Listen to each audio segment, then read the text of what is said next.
Now, I do not want to be getting my lids mixed up here.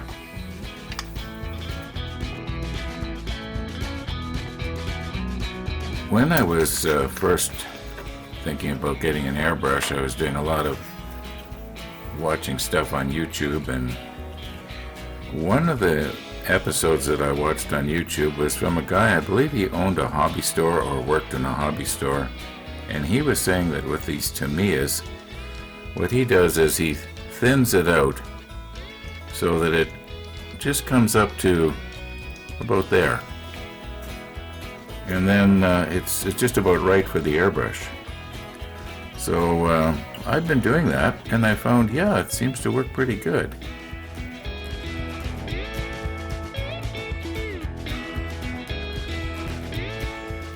Okay, now being as that I'm not going to be taking the labels off of these, at least anytime soon, I think I'm just going to mark them. Probably I'll put a T with a Sharpie on the side, and I'll know that these have already been thinned, so that if I go to use them a month down the road, I can't, I'll know it's been thinned out already.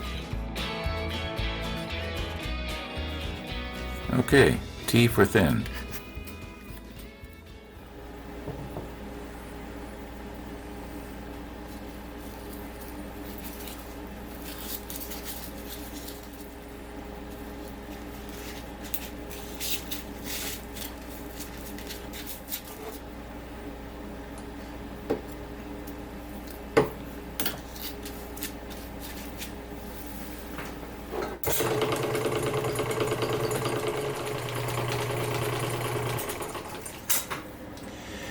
I probably gave it about 3-4 minutes.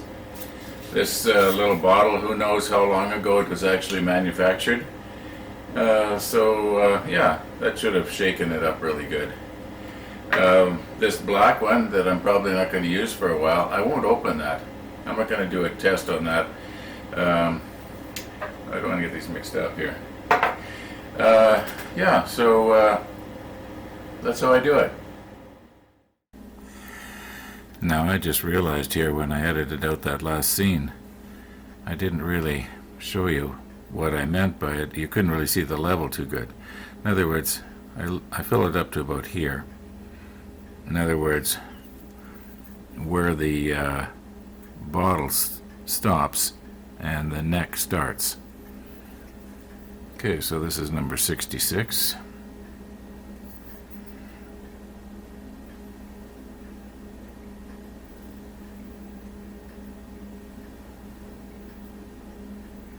I suppose the way to properly do it would be to put on a couple of coats, but this will give me an idea.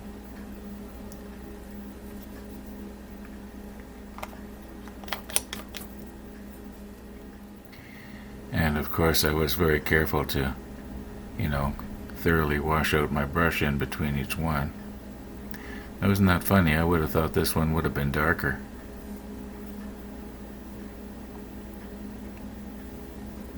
At least according to the lid. Well, we'll see how they are after they dry. Put on a little bit more here. Being as that it's thinned for the airbrush, it doesn't paint too well.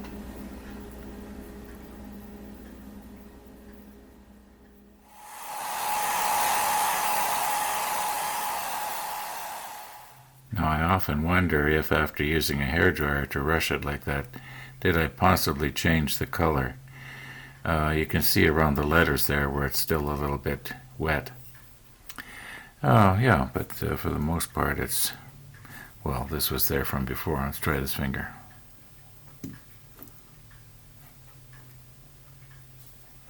Anyway, you may as well say it's dry. So, yeah, like I was saying, I would have thought this one would have looked a lot lighter. Well, maybe it is lighter, it's just a different color. Anyway, maybe I will be using this one for the light gray, obviously. And this one here, it says light gray, but it's, yeah, I think the sky gray will be the one I use for light, and I don't know, for the dark, maybe that one. Well, I don't know. Maybe the 53 would be better. Let's dig out the one that we were using. Okay, that's the one we were using for the dark.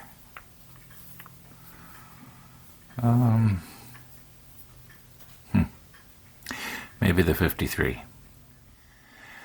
Now here's a little part that we didn't put on one of those major pieces that we assembled. Now, this is part of the swing out bridge, and you can see that it was done in the dark gray. And I'm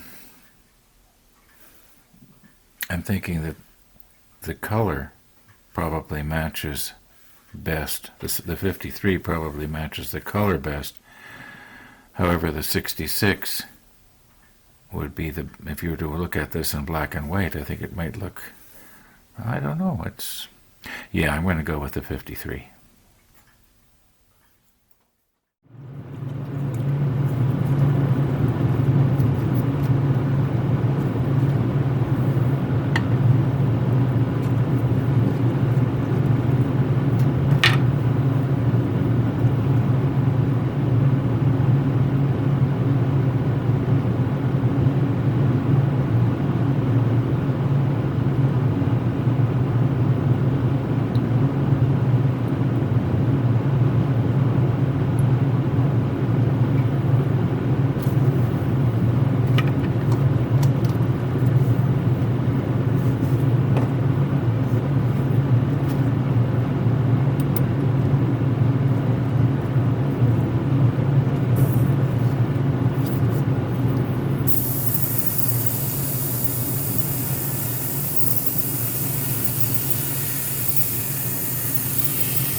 Now I'm pretty sure that you knew that I wasn't going to be able to get through this episode without slipping on my new super macro.